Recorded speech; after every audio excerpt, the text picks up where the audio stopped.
Joining me now today is Farah Alabay, SPHEREx Flight Systems Engineer. Thank you so much for being here. I'm really happy to be here. We've been tracking these clouds all day today, so we'll see what happens this evening, but it's just an honor to be here with you today. We are standing down for the day and you know, Goddard Flight Center's overseas punch. And you know, we are actually getting an update from the weather crew. So let's actually head over to our team at Hawthorne, who will give us more on that update.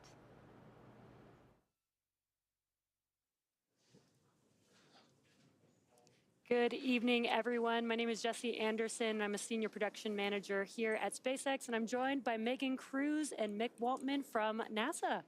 Yeah, and we're here together so that we could be listening to the loops, to listen along with the countdown and give you as many updates as we can. And right now, we did just get an update from the launch director as well as our NASA counterparts that we are standing down for today's launch. Mick, we were watching the weather, but also there is an issue with the spacecraft. Yeah, the team was looking at the thick cloud rule for today's weather tonight, or for tonight's weather for launch attempt. However, spacecraft had an issue with one of their systems, and they cannot support tonight's launch attempt. So Dr. Denton Gibson, our NASA launch manager, and Nate Jansen, the SpaceX launch director, discussed it and called a scrub for this evening. Yeah, we knew it was going to be a tough road ahead from the beginning for today because the weather did not look great. Actually, throughout the launch countdown, again, the three of us were listening to conversations and periodic weather briefings because they needed to keep a very close eye on weather tonight.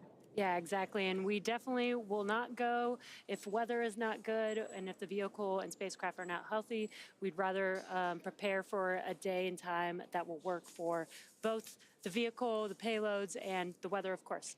And Mick, do we know when we may be, we'll try to launch this again? I think the team's discussing that right now, looking at possibly a 24-hour recycle. The launch managers will discuss that, and we'll get something out on the blogs and social media, I'm sure.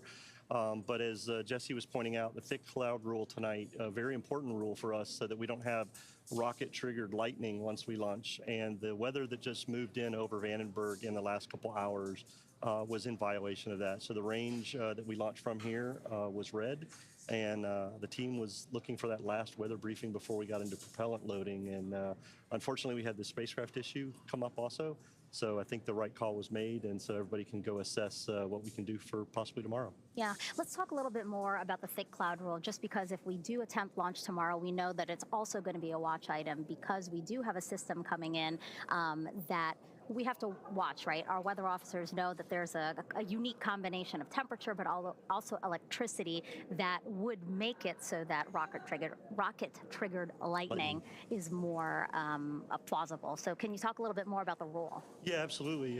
As you said, it has something to do, a little bit to do with the temperature, but also the thickness of the clouds that are there, that as the rocket, basically what we're looking for is to assess the rocket's trajectory path that it takes through that thick cloud. So anything over 4,500 feet thick tends to be our limit so that we don't trigger that lightning, which could damage the rocket itself and go on. So we were watching temperatures tonight. We're watching that thick cloud. Tomorrow, things do look a little bit better, what we heard in the earlier weather brief, but we'll hear from Lieutenant Park tomorrow as we get ready, hopefully, for a launch tomorrow afternoon. But I will say, Jessie, all the systems getting ready for polling, the rocket looked good. We just can't control the weather. Exactly. We always say this all the time. The one thing we can't control is the weather. But vehicle was looking good again for tonight. So we should be ready for whatever next opportunity we have. Yes. So thank you guys for checking in with us here so that we can give you the latest updates. For now, though, we're going to send it back to Vandenberg with the host desk with Raquel and Farah. Are standing down for tonight, and we'll have a launch date sometime soon. So for the latest information on the next attempt, please visit blogs.nasa.gov/SPHEREx and blogs.nasa.gov/punch. As always, we thank you for watching, and please stay tuned, and we will hope to see everyone back here for our next launch attempt. Yeah.